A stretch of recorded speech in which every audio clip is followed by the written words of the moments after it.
Good afternoon, everybody. Thank you for joining. We're going to get started right on time. You're welcome all. I see you're all joining us right now. Thank you very much. I'd like to start first by introducing our terrific panelists who are going to give us a perspective on the concept of strategic culture from four different perspectives. Barbara Porter is Managing Director of Ernst & Young, now known as EY, but she's also former CEO of her own company, which she sold.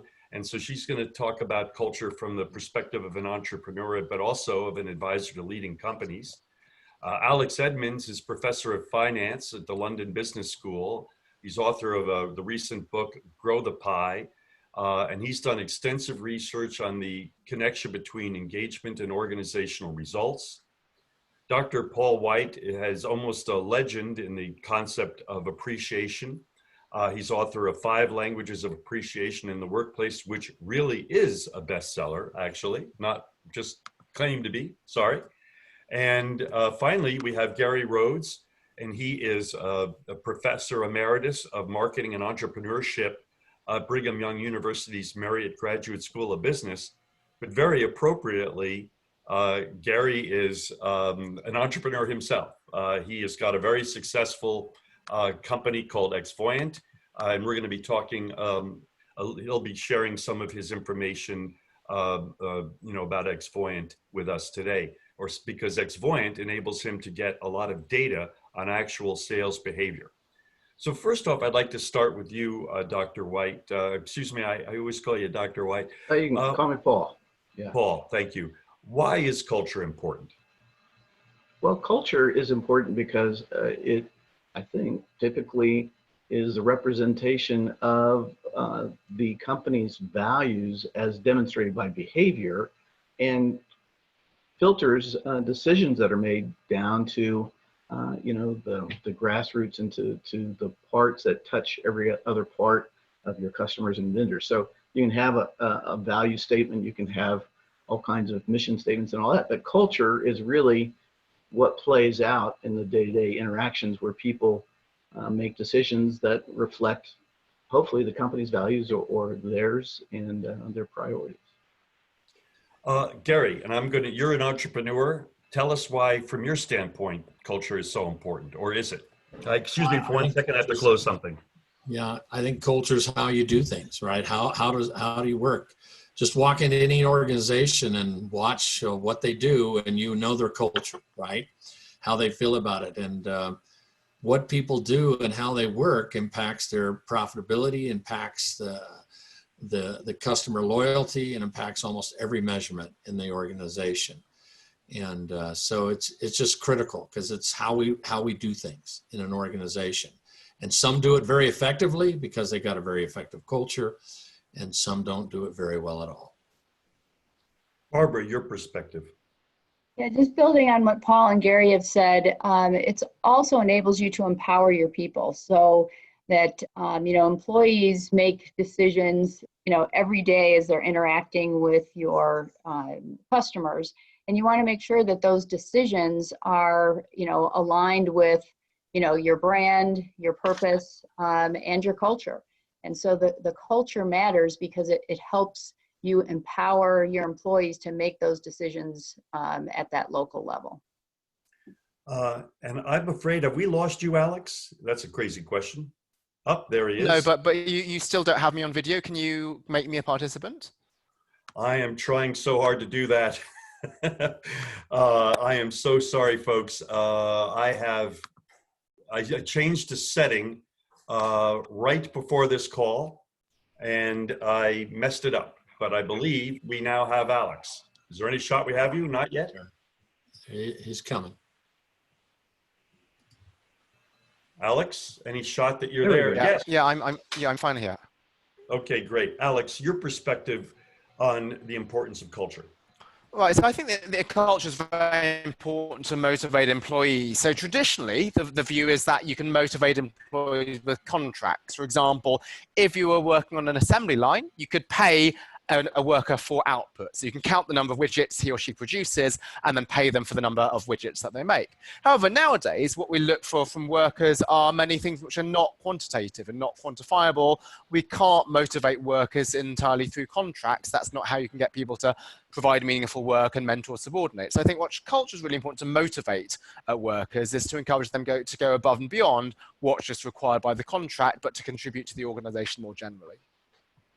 I'm trying to close the screen here, won't let me, but anyway. So Alex, you come at it from a standpoint of finance. Why do you think it's important to have a strategic approach to culture rather than what appears to be so often the ad hoc approach?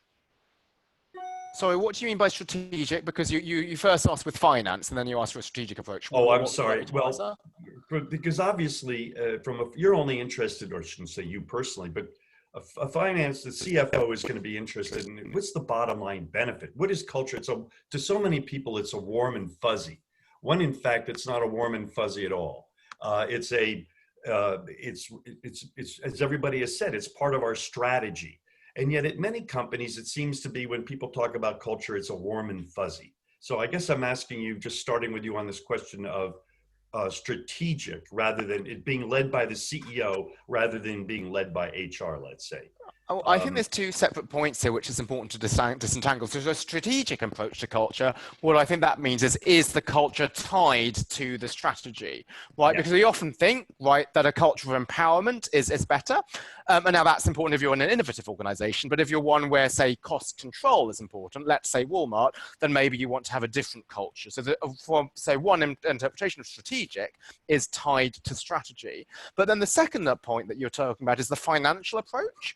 And this is what a lot of my research will try to show, is that a strong corporate culture is important from a financial perspective. So I've done work showing that companies with strong workplaces, they have stronger shareholder returns, and the causality is from corporate culture to shareholder value rather than the opposite. And that's important for exactly the reason that you're saying, Bruce, is it's not just an optional extra, it's not just a warm and fuzzy that should be delegated to the HR department. It's something which should be a CEO level issue because it's fundamental to the long-term success. And Paul, that leads me to your company. You have a culture process that is based on years of research.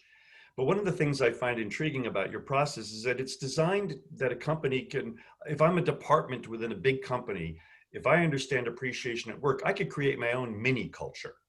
Right. Yeah, and it is interesting because I was looking at some of the questions that we might cover, and talk about silos within a company, or just divisions and departments. That culture sometimes is corporate wide, but there are clearly many cultures within that, MINI, that type of mini, and that's whether that's department, division, or whatever.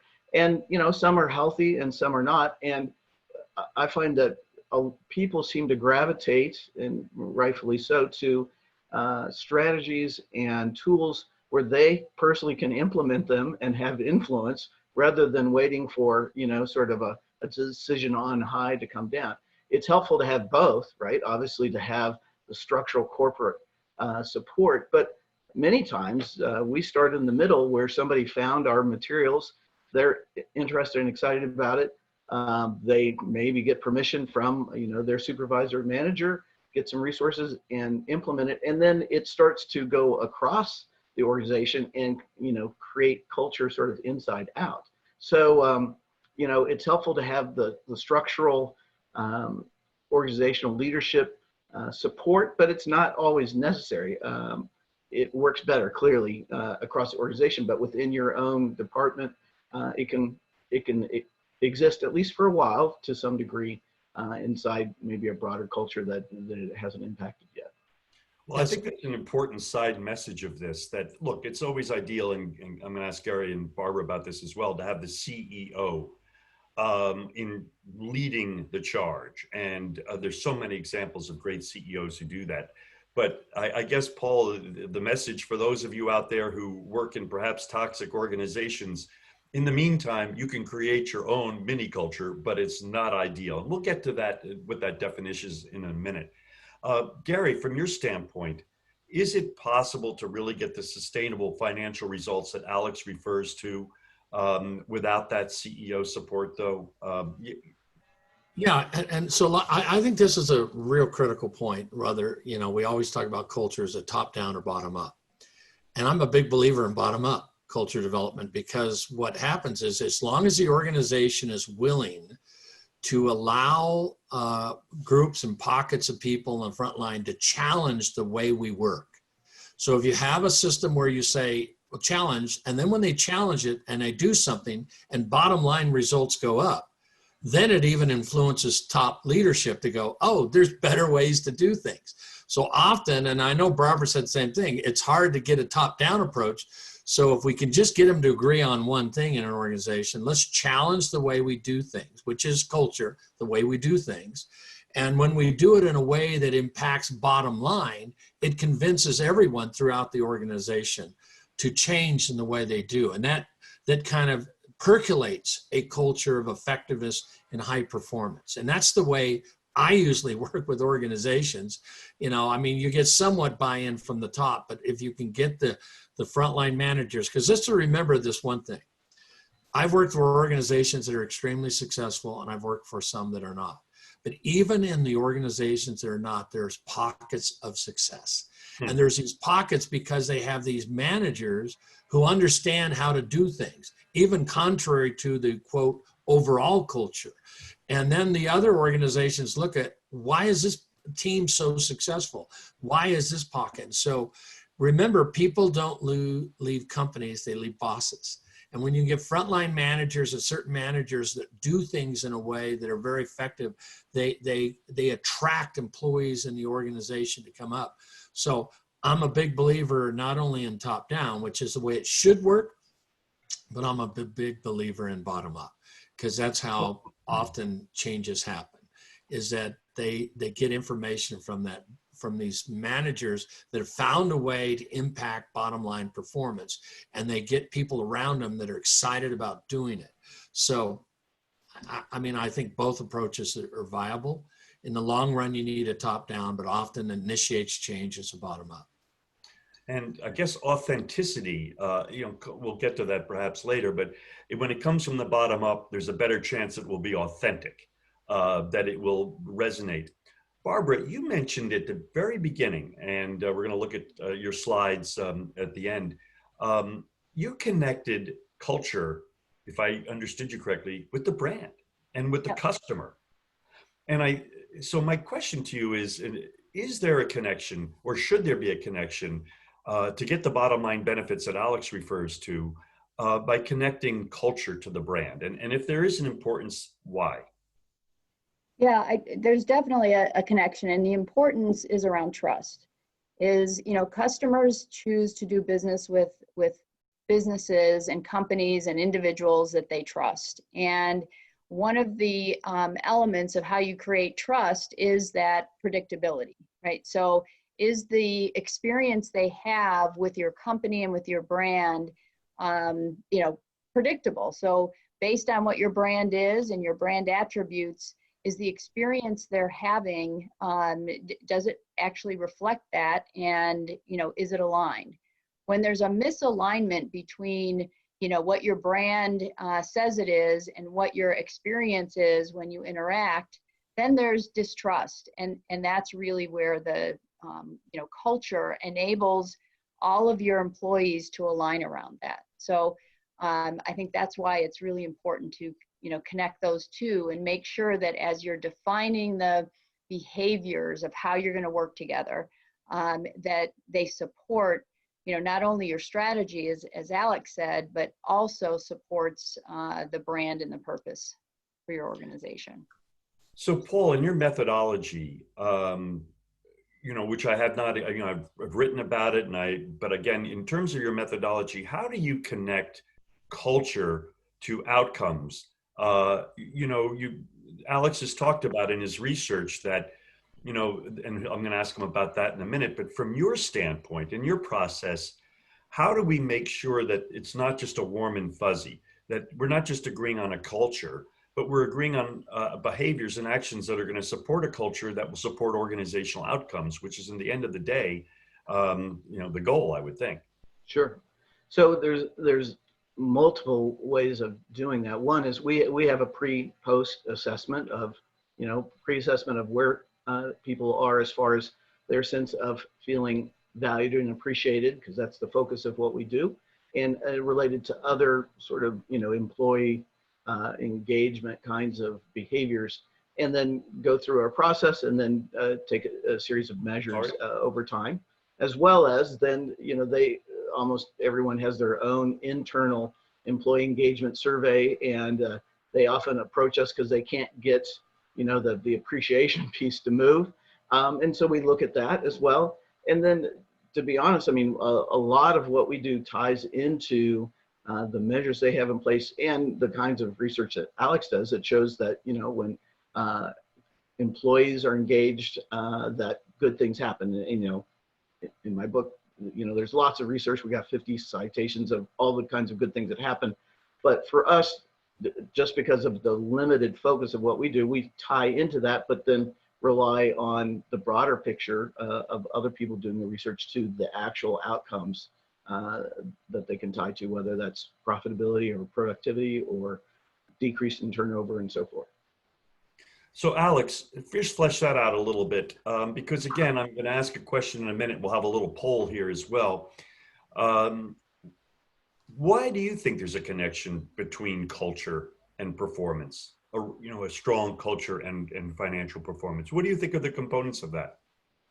So I think it's the motivation and the retention that I mentioned previously. So again, if you have a traditional, say, 20th century or 19th century organization, their culture doesn't matter, because how do you motivate employees? It's with the carrot and the stick. So you can treat employees just like you might do any other input. But when we recognize that what we want from employees is not something which can be easily specified by management, it's not following a prescribed process, it's the bottom-up ideas that the fellow panelists have talked about. This is something that can be encouraged through culture. So a strong culture means that you're going to attract the top workers, they're going to stay with you, but more importantly, they're going to go above and beyond the formal job description and contribute more broadly to the organization, and that leads to the improvements in performance that I and others have documented. So I'm going to launch a little poll here real quick, and I'm going to make that as a question for everybody. But I'm asking our attendees if they'd like to just quickly answer this little poll. How many people believe that having a strategic culture is critical to optimal organizational success? And while we let people vote on that, I'm going to ask our own attendees quickly, or panelists, starting with you, Gary. You deal with a lot of companies. How many people do you think, how many companies out there really have a CEO committed to a strategic culture? I know, especially in new enterprises, that's really important. In larger organizations, 30%, 40%. I mean, they have value statements, they have belief statements, but do they have a true strong culture and one committed to it? Not as high as you would think. And I don't know a number on it, but I mean, I don't think it's high. I'd be interested what someone would say on what that number would be. Well, our folks here who've responded do believe it's critical to success. No naysayers on that one. Paul, you've been at this probably longer than anyone at this table, not because of your age, but because of your commitment to the subject. What Thank you. You think, honestly? I was thinking 10%. Yeah. That's been my experience. That when the leaders get it and either drive it or at least fully support it, it's a pretty rare picture. And when they are committed to and leading it, good things happen. And so it's amazing, sort of the difference that you see. But I would be more in the 10% range, but I might be off on that. Well, Barbara, I think you have a good perspective. Where do you come in on that? Yeah, I agree with Paul. There's a difference between kind of the committing with words and then committing with actions and behaviors. And so I think the CEOs that you see are really out there, committing with actions and behaviors are the companies that you see their performance accelerating. Because the value of a culture being driven by a CEO is speed, right? It's speed to performance, it's speed to pivoting. So just think of the situation we're in right now with COVID and how quickly organizations had to pivot and actually do something that, you know, they thought was impossible, right? Move their entire workforce to remote working.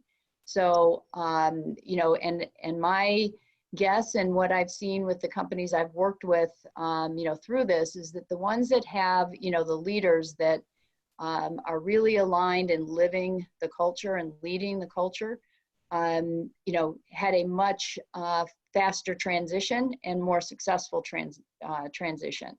And now it's about, you know, how do you engage people at home? But I think it is a very small percentage that truly lead with belief and action. Well, Alex, I think you are, he's the one person I can say he's older than he looks, because you've been, I believe, gosh, I've known you for 12 years. You were adjunct professor, or I believe at Wharton for a while. So you've been teaching America's and London and Britain's future CEOs potentially. How could be something so important to organizational success be ignored by 90% of our CEOs? And I think that's the accurate number. So will they say 80% to be nice?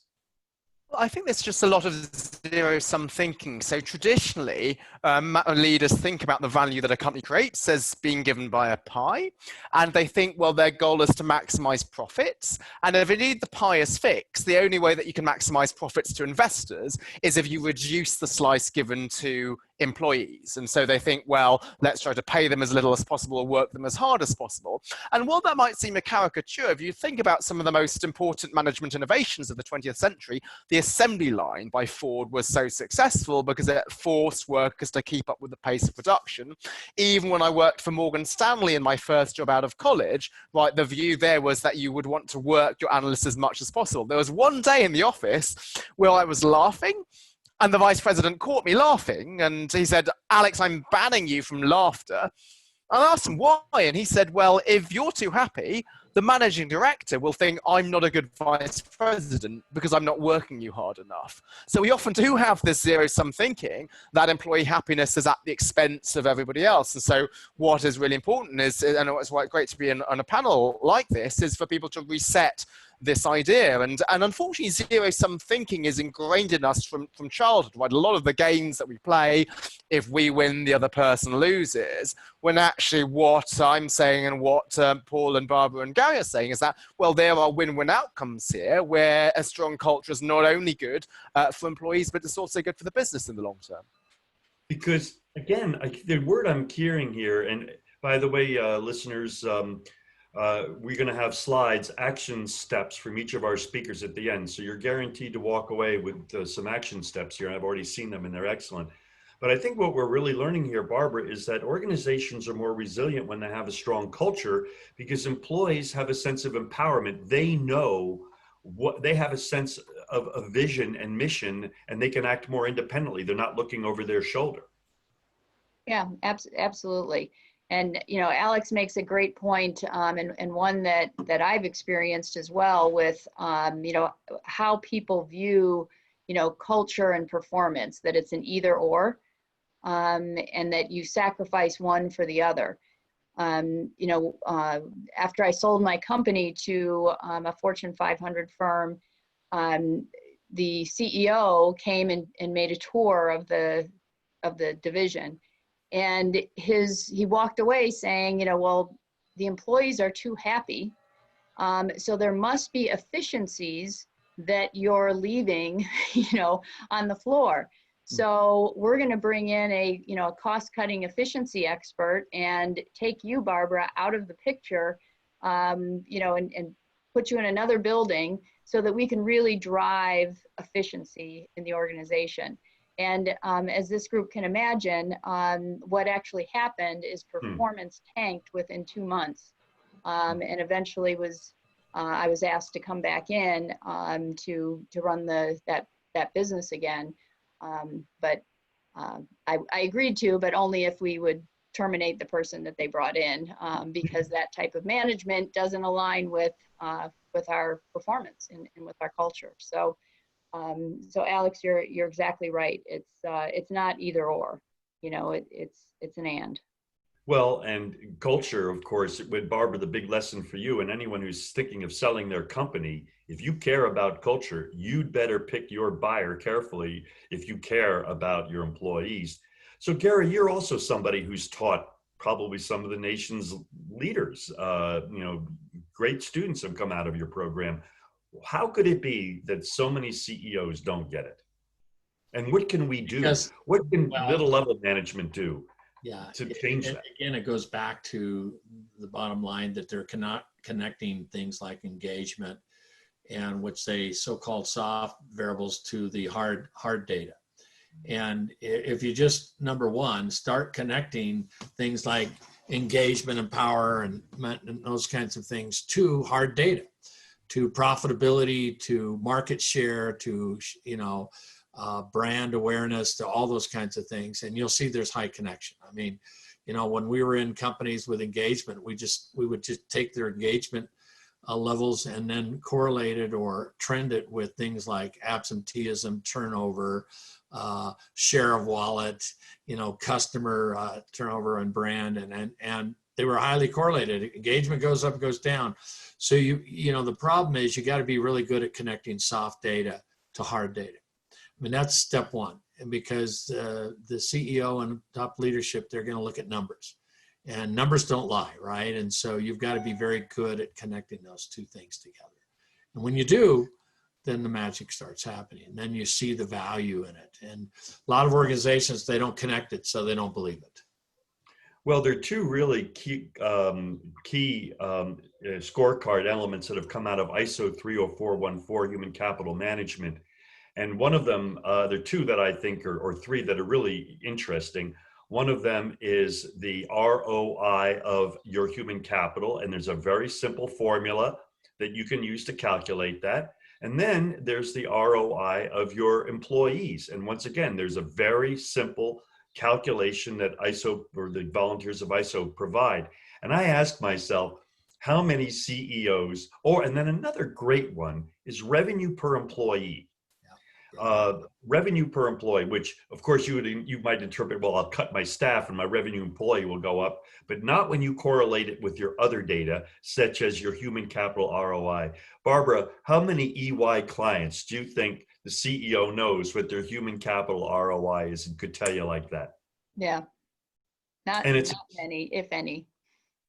And it's a simple number that anybody can calculate. Alex, can you tell us, you did a lot of research for Grow the Pie, and it's based on a 28-year research project you've done. I believe it was 28 years, or 28 years of data, I'm sorry. Could you explain that data and what you've learned from it? Yeah, absolutely. So the question here is, are companies that treat their employees well, are they just fluffy companies that are distracted from shareholder value, or are they going to be more productive and successful in the long term? So to answer that, you need to have a data set measuring how well a company treats its employees. And I use the list of the 100 best companies to work for in America. So why did I choose that list? A couple of reasons. So first, as you're saying, Bruce, it was available for a long time period. It started in 1984. I finished the study in 2011. And that being, but they've only been around, say, for the past 5 or 10 years because ESG is a relatively new phenomenon. And if my data set was only available since, say, 2010, people would be skeptical. They might think, well, it only pays off in good times. Maybe in hard times like a pandemic, you need to scale back on treating your work as well. So I had a long time series which had both booms and recessions, but also it was independent verification. So this data set is devised by an institute in California, and that independently verifies the human capital of different companies in different industries on a comparable basis. And also it's thorough, so it looks at not only quantitative factors like pay and benefits, but also qualitative factors like trust in management and pride in your jobs. And so what I did was I linked that to long-term shareholder returns controlling for admitted variables and trying to address this causation versus correlation issue to put the bottom line on this and to suggest that it's not just the warm and fuzzy that many 20th century CEOs think, but it's something which companies should think of very seriously.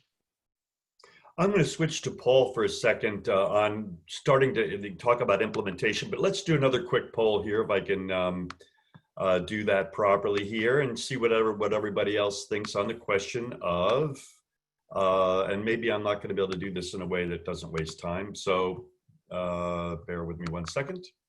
You saw that. If I can't do it again, I'm not going to waste your time. Nope. All right. Paul, scale, at the end of the day, none of this, the reason I use the word strategic is that at the end of the day, you know, so many businesses throw bright, shiny objects at people. You know, in manufacturing and marketing, well, I take marketing out of that. In manufacturing and logistics, we use very disciplined data, statistical process controls, and all sorts of different processes to, you know, scorecards and whatnot. In business, we have terrible human capital scorecards. Very few companies, I think, you know, again, if they don't know what their human capital ROI is, that's the bottom line #1 problem. But because that's how you can see whether your initiatives are working. So you're working with the CEO. I've got 30,000 employees. How do I scale culture? Think about that. That's a town, 30,000 people. They're all over the world. Right. Well, the things that I've learned are, one is it's helpful to have the leader be able to give and or affirm their support of the vision. They may not, you know, be the originator of it. They may not be sort of the genesis of it in the organization, but they can affirm that. I mean, I worked with one organization that the CEO essentially turned to the vice president of a certain area and said, you know, we'll call her Jennifer, you know, is really passionate about this and taking the lead, and I think it's great, and we're going to do this. But that trying to implement it top down, at least in the area of appreciation and mandate it, doesn't work. And I think mandating culture doesn't work anyway, right? But, you know, when you try to mandate appreciation, it undermines the perceived authenticity. And so, you know, it's counterproductive.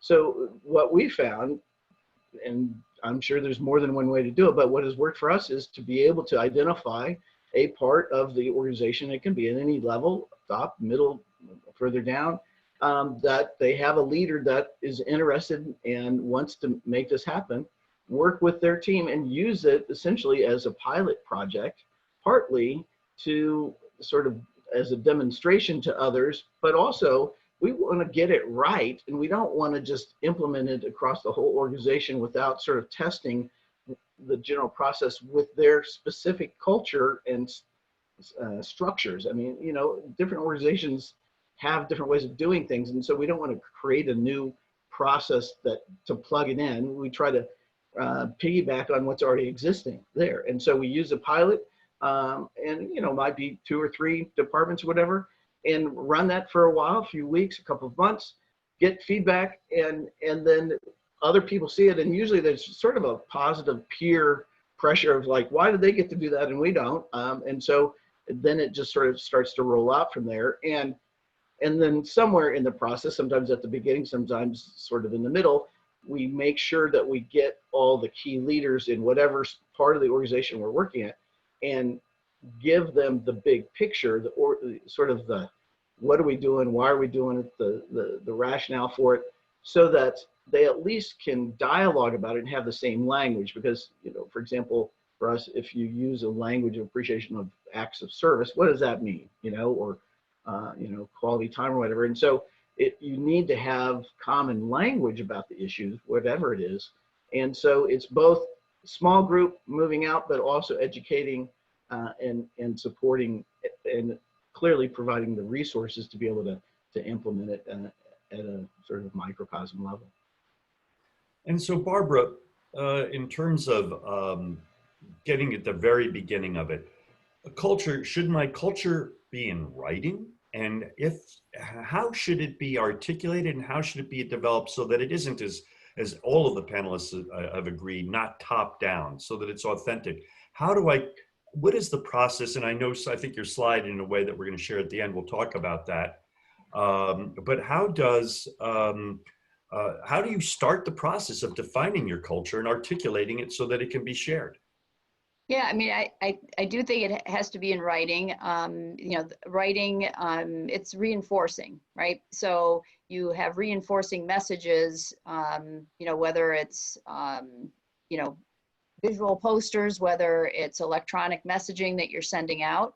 So, starting with alignment, aligning the leadership team on, defining what your culture is. What are those behaviors that you're going to start, stop, and keep? And also understanding what type of culture will enable your strategy. So aligning your culture to deliver on your long-term strategy is really important. And so I think it's looking at those at the very beginning, and then it's making sure, so how do we take those words and put them into action? So what does it mean, to the different businesses within an organization? What does it mean to the different levels of employees? So really making it personal on what those behaviors mean, and how do you, reflect that in your day-to-day work. So having scenarios and examples of what it means to me as, if I'm a frontline worker and I interact with my customers in person, so what does that interaction mean, and actually define it so people know what it means to actually live your culture. So, so really starting, I think writing is important, but you have to be able to translate words into actions. Well, under the ISO world, in an audit, the auditor or examiner would walk around and randomly see an employee and say, can you describe and articulate the organization's culture? Can you explain how you can contribute to supporting organizational goals? Yep. And an employee should be able to know that. Mm-hmm. Gary, yep. Your data, you've got a platform, Xvoyant, which I understand gets a lot of empirical data, because you're actually tracking the behaviors that lead to success.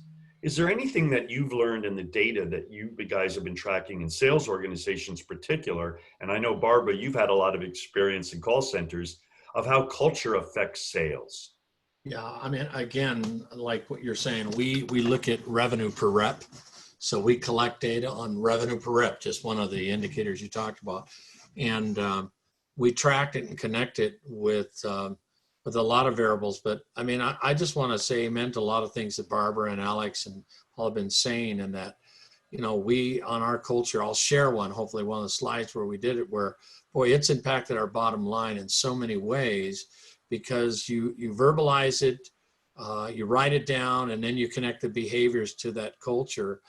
And it has extreme impact on bottom line. And one of ours, culture statements that we have in our most recent company, we state that in our culture, we make customers heroes. And I'm telling you, our employees believe it. And in fact, so much that they even talk about it when we're in the process of signing contracts, and that many times with new clients, they've had us share our values, because they love the fact that in our culture that we make our customers heroes. That's part of our culture. And so our customers love it, because they know exactly what our intent is. We're not going to take the glory for their success. We want them to. And that has been so important. It's been surprising how that's helped us even get contracts with new customers. So again, we track things like revenue per rep, revenue in individual, and make sure that, especially in sales organizations, and that we are, because Alex said it, you can't put salespeople under contracts. What you have to do is inspire them. We're not managing people today, we're inspiring people today. And when you inspire them, a lot of your culture has to do with inspiring the employees or reps that you have. And that's a key variable that we look at as we work with organizations. And Gary, Bruce, you if go I ahead, could Barbara. just make a comment, I see, our panelists and attendees, somebody had made a comment that not all organizational leaders are CEOs. And to the point we're discussing, to bring your culture to life, when you interact with anyone, there's really only two outcomes. You either make people feel, confident, inspired, feel like they belong, or you make them feel incompetent. And so, everybody has an opportunity to be a leader, right? Even with your peers. So making sure that you can, that you remember that your interaction has an outcome. And you intentionally choose that with this interaction, you want that person to feel, more confident and inspired versus making them feel, incompetent or, insecure. Very much key. Well, getting back to this whole, I mentioned silos before. It's my observation, maybe the panelists would agree, that silos are a major impediment to action in organizations. People are fighting over resources rather than aligning their actions. It's almost like they're fiefdoms in many companies where groups aren't coalescing or working together. How important can culture be, Paul, to break down silos? Well, I have a bit of a different perspective just because, if you're talking about being the top leader or part of the top leadership of an organization, it's one thing. But if you're in the middle leadership, silos actually can be healthy for you because there are times in an organization where you cannot change or impact, the division director over here or to your, either side. And silos are sort of like cell wall boundaries that they provide both production and allowance of resources in and out. And I mean, I had a situation where I worked a long time ago for a government agency, and it was siloed, but I was so thankful because we had a healthy supervisor who protected us from the rest of the organization. That was just nasty, And so I think generally speaking, when you're trying to organize and help an organization function well, silos aren't helpful. But I think that we have to also remember that in reality, there are times where we're in a position or we're not in a position where we can influence that, and we can understand that I do have influence and some decision-making control over my area, and I'm going to use sort of the walls to help keep our culture healthy, even though other parts aren't as much. So that may be not what you want to hear, but no, I think that's a terrific perspective. And I've worked at a company where I had a boss who created an internal culture which protected us from toxicity. But I would imagine that the ideal state is to have a company like WD-40 and a Gary Ridge. If any of you folks know, Gary Ridge is just an enormous, he's one big ball of culture. And he wanders all around the organization in every which way, reinforcing that they call themselves the tribe. I'm not sure that's politically correct anymore, but he doesn't mean it in the negative way. But I think, Paul, your message is great to the individual here. One of the individuals said, not all organizational leaders are CEOs. Barbara referenced his or her point. Yes, you can create your own culture. You can create your own microculture. And that should be something reassuring, even in a company that doesn't have a terrific CEO. Barbara, and we're going to stop for a moment to give each of you your conclusion slides, because each one of you has given a great perspective on how to put this into action. But Barbara, from the standpoint of a larger organization with all sorts of 30,000 people. What are the tactics? Paul's got a terrific process for helping groups maintain, to create a culture of appreciation. And that's quite a self-sustaining process. But in a big company, you probably need, basically you need to be a media company to your own employees, don't you?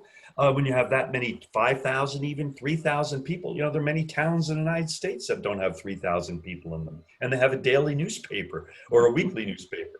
So how do you do that in a big company? How do you, getting back to that issue of scaling it? like getting everybody to work together to sing from the same song sheet, as one of our friends, a company called BCAT, likes to say. Yeah, and I will have to say EY is a great example of that. So EY is, one of the 100 best companies to work for. I think we're on our 16th year in a row. We have close to 300,000 employees around the world. And our purpose and culture is building a better working world. And we've scaled that first through alignment, right? So alignment of leaders who really believe in that purpose. So even when we're recruiting, you want to recruit people that are already aligned and passionate to that purpose of how you build a better working world. And then that aligns to your, behaviors. So, what are very clearly and intentionally define what those behaviors are. But I think one of the most important things to scaling is reinforcing, the policies, the programs, procedures that are needed to support the culture. Because if you can have words that say, we're building a better working world, but if your policies don't support the flexibility that, I would need as an employee to support a community event, or to support one of our team members doing something that taking a new assignment outside of the practice that they have, then that just falls on deaf ears. So it's that alignment of the purpose, vision, and strategy of the organization, but then making sure the structure of the organization, the policies, procedures underlying that all support bringing that culture to life. And then, of course, spreading that out to all the departments, the communications, the training, the incentives. Like, for one of the things I laugh about is there are all these recognition programs out there, millions of dollars spent on length of service. I mean, length of service in our culture, it seems to me recognition should be aligned against brand behaviors, against supporting the culture. And Paul, I'm going to give you the last word on that well, in fact, that's a great opportunity to switch to Paul's slide. So this is going to be a little sloppy, folks. Bear with me. This is not national television. So it's going to be a little sloppy here, but I'm going to get up Paul's slide here, which hopefully you folks are going to see. Let's see whether that works. Can folks see that slide? I cannot. Oh, that's great.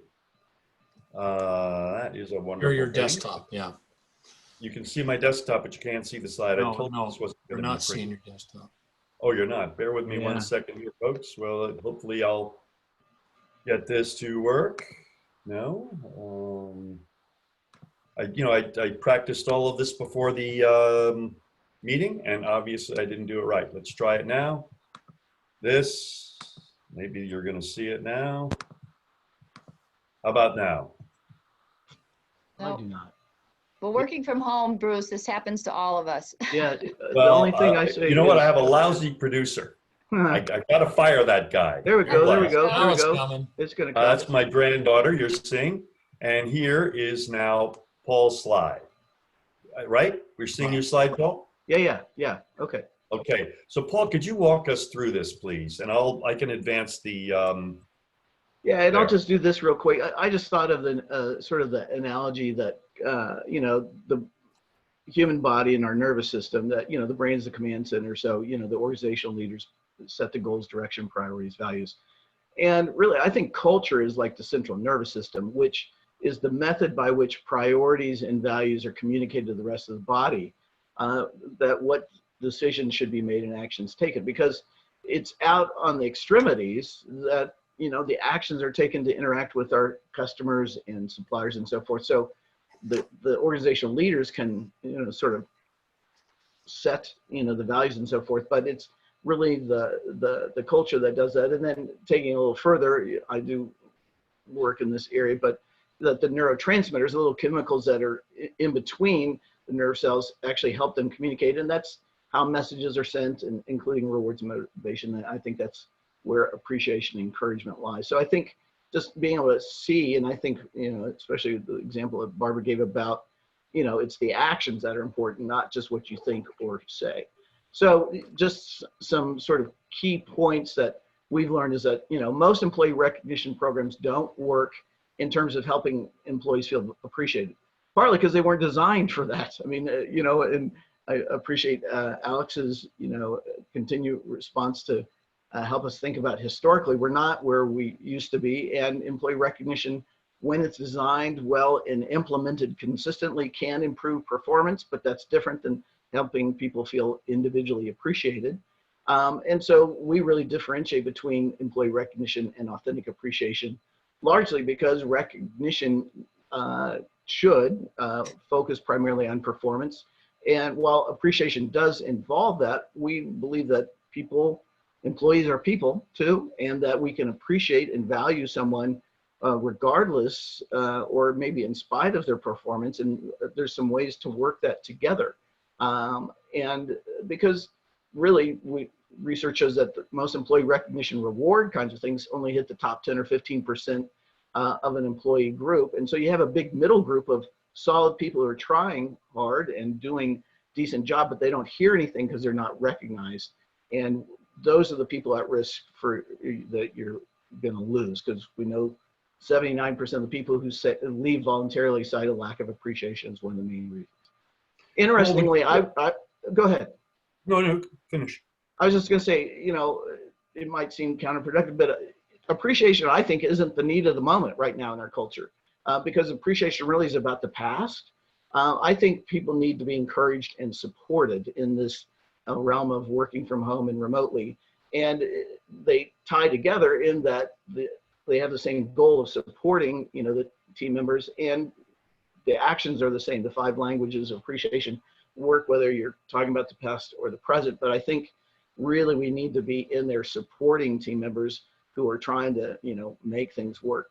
And then just lastly, given the group that we're talking to, encouragement and appreciation isn't the sole responsibility of managers and supervisors, and it won't work very well. More and more, people are more interested in collegial relationships and relationships with their peers. And part of our process is to help train colleagues to show appreciation and encouragement to one another. It's clearly helpful to have the manager and supervisor involved in helping structure and motivate that, but it's not for them to do with each person that reports to them just by themselves. In other words, it's a grassroots approach at the end of the day. Absolutely. So I'm going to bring up, bear with me here, and this might be a little sloppy again, but I'm sure you'll bear with me. Barbara, could you share with us this takeaway? Sure. So this is an example of, just from my experience as an entrepreneur and then a corporate executive, how culture evolved for me in my experience. And then, kind of applying it to a corporate structure. But, if you think of this as a, continuum, as an entrepreneur, I first started out and I thought, having my own business, everything was fine just the way it was, right? It was working really well. And then I realized, that not all of my employees felt the same way. And so, the first step I took is, I went from, denial that, the environment wasn't engaging or supportive for everyone to, all right, let's do some training, right? So, and you see that at a lot of companies as well, where, you'll have training on what the purpose is and what does it, why does culture matter? But again, the actions aren't there. And so it wasn't until I really was very intentional on the type of culture that I wanted to create as an entrepreneur, based on the experience I wanted our customers to have.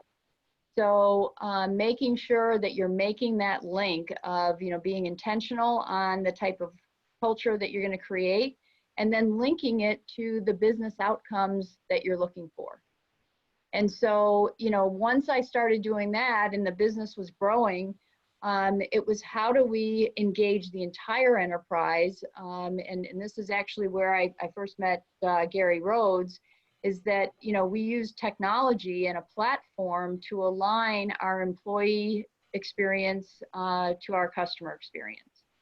And then as we evolved and continued growing with, you know, 200, 300% earnings growth, all of a sudden we realized, you know, that our strategic asset was our culture.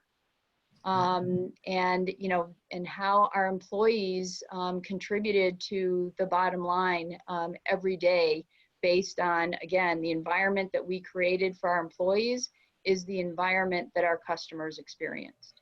So just an example of how strategic culture evolves. Well, thank you. And hopefully you guys see the slide culture of engagement up there. That would be you, Gary. Right. I just want to make a real few points. It's, and Barbara's right that engagement, I mean, our culture trumps strategy in my mind. Your culture should be the one that drives your strategy. But in a culture of engagement, I just wanted to point out that while culture talks about the way we do things, engagement really is about how people feel about the things they do at work. And so, you know, hopefully you're developing a culture, value statements and beliefs and behaviors that engage the people. I mean, you can't disconnect the two. And really, when you have that, you really, you know, you get people to believe about their products and services are the best. They're excited about the direction and vision of the organization, and they give you discretionary effort. And that's the goal that we're trying to do. If you want bottom line results, you got to not only have a way you do things, but you got to get people to feel excited, engaged about the way they do them. And this is a format that I always follow: is how do I get my employees and customers believing about the organization, excited about the vision and direction, and then give me discretionary effort and promotion. Next slide. Is that we know that when you got a healthy engagement culture, it matters. I mean, there's so much data out there that, you know, you engage your employees, but engaging both. I mean, this is a process of engaging both customers and your customers. And when you do, you get great results: increased share of wallet, profitability, revenue, et cetera. And the last slide I just want to point out is, you know, I eat my own dog food, right? I mean, so when I started my last company, Xvoyant, we spent a day and a half in the leadership group writing, what do we want? How we want to do things together? And then how do I engage not only my employees, but the customers that we meet? And you'll notice that we run to hard things. We don't allow in our company people to bring up problems. We say we only want solutions. So if you start talking about a problem, we'll just say, well, what's your solution? And so it creates this environment of people creating solutions instead of focusing on the problems. And then you'll notice in our values, we have make customers hero, and life matters. And, you know, we're patriots, we're scrappy, which whenever we buy something that's excessive, people say, hey, I could have just put that on a block of wood and made my desk. They love the culture, and the culture inspires them to do the things we want, which is drive bottom line behavior. Well, thank you. And the last word goes to Alex. Well, thank you. So the 3 points, I think we've come up with some of them already. So the first is just to highlight how culture is a CEO level issue. And I take the point that the CEO is not the only leader in the organization. But what I mean by this is that regardless of where you are in the organization, that you don't need to be someone with a specific HR role to understand the importance of culture. So there is a leading investor in the UK who asks all CEOs of companies she invests in, tell me about your people. What are their concerns and what are you doing to address them? There are some CEOs who are able to answer that question. And there's others who will say to her, I didn't know that you're going to ask me about my people.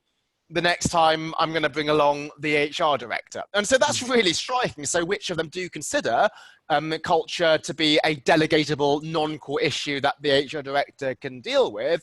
Or is this something that the CEO herself is concerned about?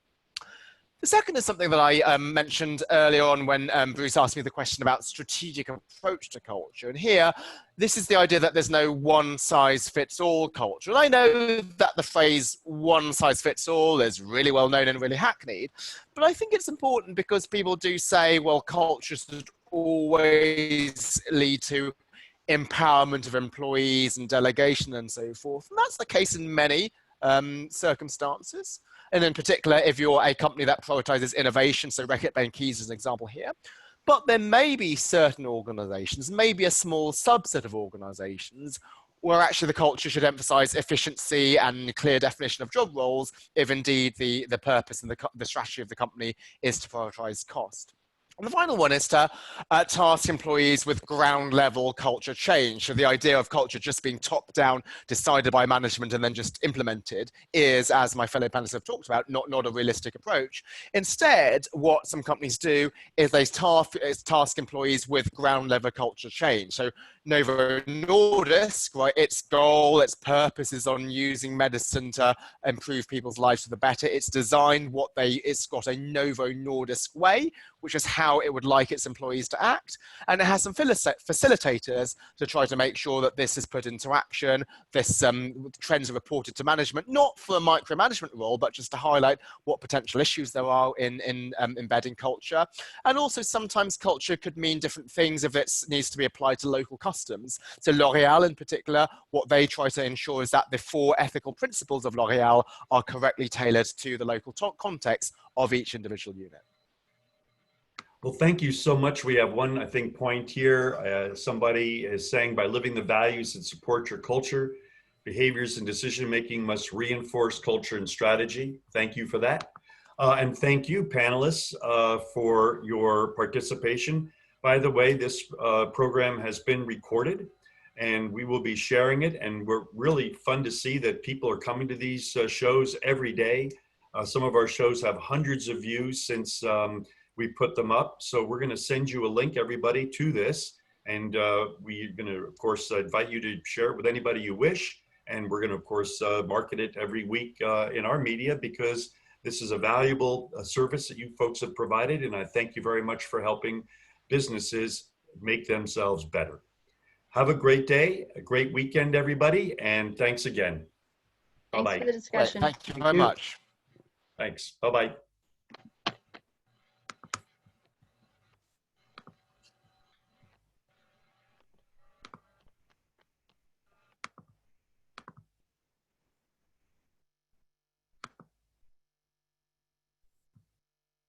Mm-hmm.